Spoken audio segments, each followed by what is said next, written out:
हाय दोस्तों, कैसे हैं आप सभी। मैं डॉक्टर अनव्यास फिर से अपने यूट्यूब चैनल पर आप सभी का स्वागत कर रहा हूं और आशा कर रहा हूं सभी ठीक है, मस्त एंजॉय कर रहे हैं। 12th मोस्ट इंपॉर्टेंट क्वेश्चन लेकर आ गया हूं इनोवेशन एंड एंटरप्रेन्योरशिप का।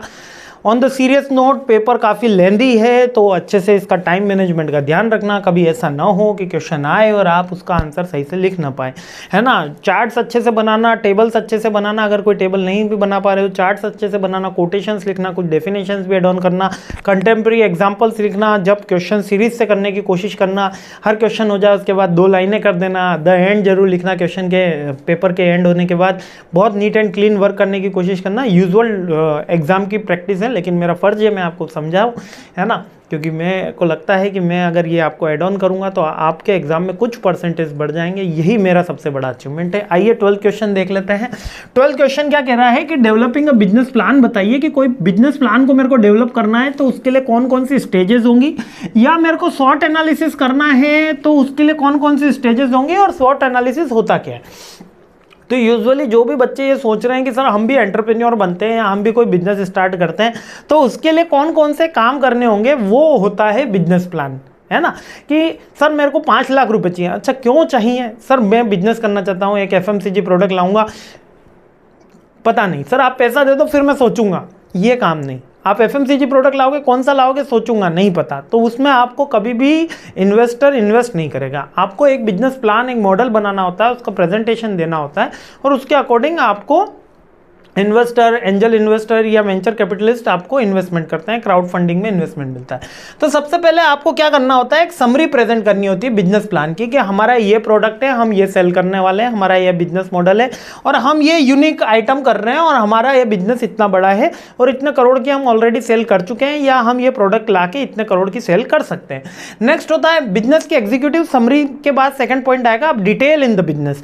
सबसे आएगा बिजनेस का डिस्क्रिप्शन। जब एग्जीक्यूटिव समरी के अंदर तो हमने सारी चीजें लिख दी, बिजनेस इतने करोड़ का है, ये बिजनेस करना चाहते हैं, रॉ मटेरियल ये बनाएंगे, यूनिक प्रोडक्ट है, इतनी सेल्स जनरेट हो जाएगी, ये सारा हमने पूरा विजन और मिशन बता दिया इसमें। लेकिन जब इसको ब्रॉडर कर रहे होंगे तो सबसे पहले हम बिजनेस के बारे में बताएंगे कि हमारी इसकी स्टार्टिंग कैसे हुई, ये आइडिया कहाँ से आया, इस आइडिया का क्या बेनिफिट है, सोसाइटी में क्या बेनिफिट है और आगे जाके ये आइडिया कितना बड़ा होने वाला है। इसके बाद मार्केट का एनालिसिस बताते हैं। बिजनेस का एनालिसिस तो बता दिया, इसके बाद मार्केट का एनालिसिस बताते हैं कि करंट में इसके कितने कस्टमर है और कितने फ्यूचर में बन सकते हैं। फिर उसके बाद ऑर्गेनाइजेशन मैनेजमेंट के बारे में हम बताएंगे कि हमारे टीम मेंबर्स में कौन कौन है और कौन इसका ओनर है, कौन प्रोडक्ट डेवलपमेंट कर रहा है, कितने लेबर वर्कफोर्स लग रही है, कितने अनस्किल्ड है, स्किल्ड है, कितना मैनेजर्स हैं, कितने सुपरवाइजर हैं, ईच एंड एवरीथिंग। फिर उसके बाद हम प्रोडक्ट एंड सर्विस लाइन के बारे में बताएंगे। प्रोडक्ट एंड सर्विस लाइन मतलब इसकी मैन्युफैक्चरिंग काइंड ऑफ एक्टिविटी, और प्रोडक्ट की कुछ इन डेप्थ डिटेल हो सकती है, लाइक कि हमने कोई पेटेंट, कॉपीराइट, ट्रेडमार्क ले रखा हो, वो भी इसके बारे में बताएंगे। उसके बाद हम नेक्स्ट स्टेप में बताएंगे कि हम इसके जो आप हमको पैसा दोगे उसके लिए हम कौन सी मार्केटिंग की टूल्स एंड टेक्निक्स अपनाने वाले हैं और आगे जाके फ्यूचर में कौन कौन सी टेक्निक कहां कहां हिट करेंगे, हमारा टारगेट कस्टमर इन टेक्निक से कैसे हिट होगा। इसके बाद हम बताने वाले हैं कि कितने हमको फंडिंग की आवश्यकता है, कितने पैसे की आवश्यकता है जिससे हमारा बिजनेस ग्रोथ कर सके, यानी 1 करोड़, 2 करोड़, 5 करोड़, 7 करोड़, और उसके बदले में हम आपको कितनी इक्विटी दे सकते हैं। उसके बाद फाइनेंशियल प्रोजेक्शन यानी कि अगले 2 साल, 3 साल, 5 साल बाद हमारी सेल्स इतनी हो जाएगी यदि हमको इतना कैपिटल मिल गया तो। फिर अपेंडिक्स के अंदर तो हमारी जो विविधता होती है, विविधता मतलब विविध चीजें, लाइक कि कोई डेटाज हो गया हमारे पास, कोई चीट, कोई पेटेंट का सर्टिफिकेट्स हो गया, कोई आप कह सकते हो कोई स्पेशल डॉक्यूमेंट्स हो गया जो उसके अंदर हमने शो नहीं करा है एग्जीक्यूटिव समरी और कहीं पे भी वो लिखा जाता है, या हमारी हिस्ट्री हो गई, कोई भी प्रोडक्ट का जहाँ पर मीन्स के एड ऑन चीज़ें जो हमारे जो डेटा हमने प्रोवाइड किया है उसको हेल्प कर रहा हूँ। लाइक मार्केट एनालिसिस के बारे में बात कर रहे हैं तो गूगल का या माइक्रोसॉफ्ट का या इंडियन गवर्नमेंट का या किसी भी कहीं से भी हमने कोई डेटा कैप्चर किया हो वो इसके अपेंडिक्स में लिखा हुआ होता है। वो add on legal documents basically. समझ में आ गया? ये कौन सी प्रोसेस है? ये है आपका बिजनेस प्लान प्रेजेंट करने की और डेवलप करने की प्रोसेस।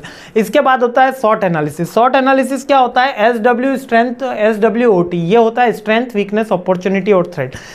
SW जो होता है, जो स्टार्टिंग के 2 पॉइंट है S और W, ये हमारे इंटरनल के पॉइंट होते हैं, यानी कि स्ट्रेंथ हमारी कौन सी, इंटरनल की, और वीकनेस भी हमारी इंटरनल की। लाइक कि हमारी स्ट्रेंथ क्या, हमारा प्रोडक्ट के बारे में बात होगी, हमारे मैन पावर के बारे में बात होगी, हमारे लोकेशन के बारे में बात होगी, यानी ये हमारी स्ट्रेंथ हो सकती है। वीकनेस भी सेम हो सकती है, हमारी एम्प्लॉय हो सकता है, हमारी मैन पावर जो लगी हुई है वो, या कॉम्पिटिटिव मार्केट हो सकता है। कॉम्पिटिटिव मार्केट तो एक्सटर्नल में चला जाएगा। वीकनेसेस हो सकती है कि रॉ मटेरियल की अवेलेबिलिटी हो सकती है, या मशीन यूजेज हो सकता है, या अनस्किल्ड मैन पावर हो सकती है, एनीथिंग, है ना। ये स्ट्रेंथ और वीकनेस इंटरनल होते हैं, इंटरनल ऑफ द ऑर्गेनाइजेशन, यानी कि इस ऑर्गेनाइजेशन के भीतर।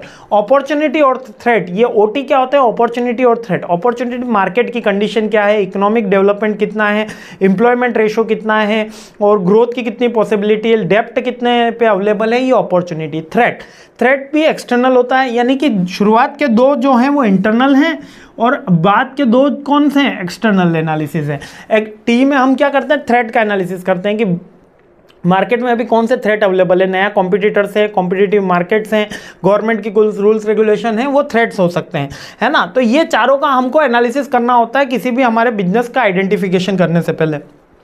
अभी मैं सिखा रहा हूँ, जैसे कि मान लेते हैं कि मेरे को एक एफएमसीजी का प्रोडक्ट लॉन्च करना है, एफएमसीजी का प्रोडक्ट लॉन्च करना है, और एफएमसीजी के प्रोडक्ट में मैं वापस से साबुन बनाने के प्रोडक्ट पे आता हूँ कि मैं साबुन बना रहा हूँ, और वो भी इस बार जो साबुन बना रहे हैं हम कपड़ा धोने का साबुन बना रहे हैं। तो हम स्ट्रेंथ की बात करते हैं, हमने कुछ पेटेंट ले रखा है, हम जो है हमारा रॉ मटेरियल जो है वो हम ही डेवलप कर रहे हैं, तो हमको काफ़ी ईजी हो रहा है, हमने पेटेंट ले रखा है, ये हमारी स्ट्रेंथ हो सकती है।